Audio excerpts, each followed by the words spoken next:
Paano kung nakilala mo na pala ang nakatadhana sa buhay mo? Kahit pinaglayo kayo ng panahon, hindi naman nakalimot ang mga puso nyo sa sinumpaan sa kahapon. Handa ka na bang maging masaya? Handa ka na bang harapin ang hirap at ginhawa?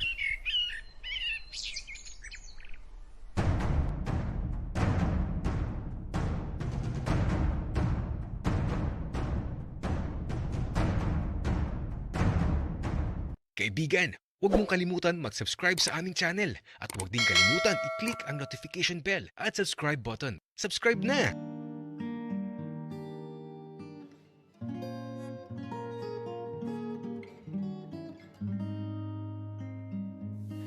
Sa mabilis na paglipas ng mga araw, nasasabik na ako na muling makita si Apollo. Ilang oras na lang kasi makikita ko na siya. Nasa eroplano na ako at sa labis ng pagkasabik ko, hindi ako makatulog. Kaya ito, nakakainip. Pero okay lang. Alam ko namang ilang saglit na lang makikita ko na siya. Ano na kayang itsura niya ngayon? Oh, baka magtanong kayo kung wala bang internet o Facebook. Dahil oo, wala pa po. Year 1995 po ito. Kaya naman, halos sa buong biyahe ko pa uwi, gising talaga ako. At sa wakas, nung makarating ako, grabe na yung kaba na nararamdaman ko. As in, sobrang kaba talaga. Sumakay ako ng taxi at eto, diretso ako sa Laguna. Sa lugar kung saan naiwan ko ang kalahati ng puso ko. Kakaiba na yung dinadaanan namin. Wala na akong matandaan sa mga nakikita ko. Madami nang nagbago. Pero ang nararamdaman ko, hindi pa din nagbabago. Halos 4 na oras din ang nilakbay ko simula nung bumaba ako sa eroplano. At nung makarating ako sa bahay namin, sinalubong ako ng isang matandang lalaki at isang matandang babae. Agad ko silang naalala kahit malaki na ang pinagbago ng mga itsura nila. Ang kasambahay namin pati ang hardinero namin. Sir, ang laki nyo na. Binatang binata na kayo at napakagwapo nyo po. Manang, kayo din po. Parang dito matanda. Napakaganda pa din. Si Sir talaga, lumaki lang naging bolero na. Manang, nakapag-asawa ka pa ba? Aba, ay oo naman sir. Ayan ang napangasawa ko. Si Kuya Berting mo. Ala, paano nangyari yun, Manang? Galit na galit ka dati kay Manong Berting Kasi laging nawawala yung panty mo. Kasi iho, noong minsan pumasok ako sa silid niya, sinubukan kong hanapin yung panty ko na kinukuha niya sa sampayan. Akala ko kasi wala siya. Kaya lang pagpasok ko, ayun. Nakita ko yung panty ko. Nakapatong sa unan niya. Kinuha ko kaagad. Kaya lang nung lalabas na ako, hindi na talaga ako nakalabas. Ala, bakit Manang? Kasi naman sir, tinutukan niya ako ng patalim. Ala, bakit di kayo nagsumbong sa barangay, Manang? Sir, ang laki ng patalim Natakot ako. Pero, sabi ni Berting, Hawakan ko daw yung patalim na malaki.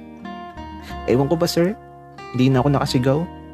Kaya yun, napahiga na lang ako at hinayaan ko na lang na tusukin ako ni Berting ng malaki niyang patalim. Gagi Manang, ano ba yan? Kakarating ko lang eh, may ganyan ka na kaagad na kwento.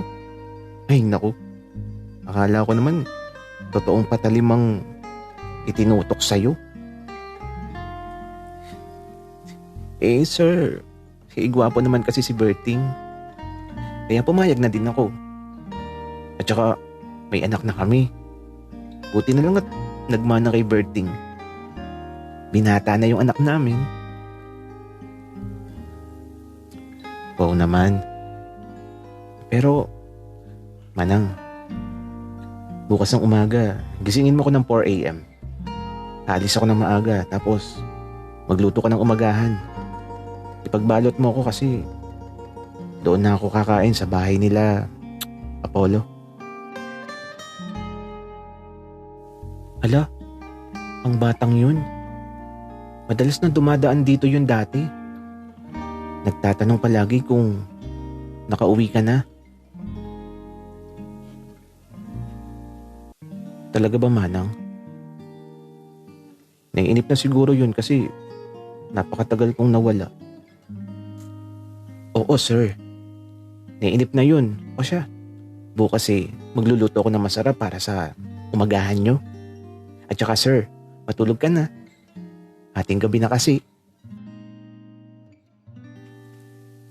Opo, Manang. Wika ako. Hindi na ako nagpaluto kay Manang ngayong gabi. Busog pa kasi ako eh.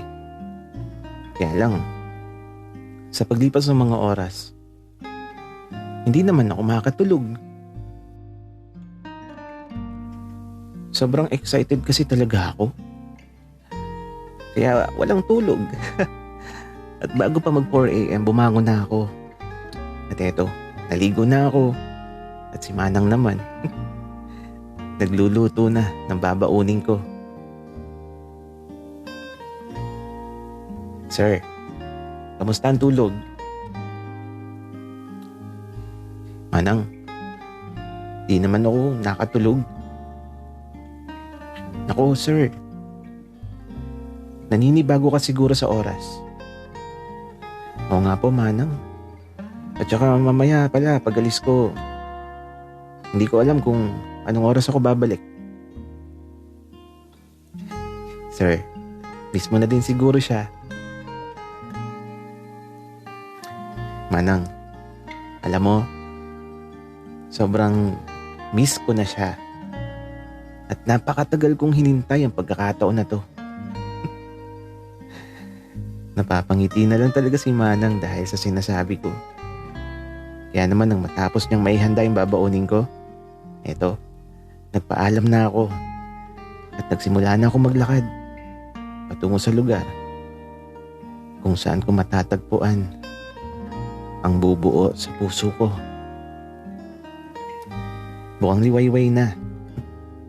Nagsisimula nang sumilip ang sinag ng araw at sa daang tinataha ko, maraming mga bagay sa nakaraan ang nagpapangiti sa mga labi ko. Ilang hakbang na lang makakarating na ako, Apollo. Ilang sandali na lang makikita na kita. Ano na kayang itsura ni Apollo ngayon? Sobrang itim niya kasi dati nung bata pa kami. Tapos, napakapayat niya na laging nakasandon na may butas. Tapos, lagi lang siyang nakangiti na parang walang problema. Nasasabik na tuloy akong makita siya. Pero sana, hindi pa din siya nagbabago. Sana, katulad pa din ng kahapon. At sana, naalala pa niya ako. Kaya ito, nang makarating ako sa gilid ng daan, kung saan tatahakin ko na ang pilapil sa gitna ng mga palayan, ay parang sasabog ang dibdib ko sa sobrang kaba. Natatanaw ko na kasi yung bahay nila Apollo. Ayun no, ang nag-iisang bahay sa gitna ng palayan. Apollo, ilang hakbang na lang. Magkikita na ulit tayo.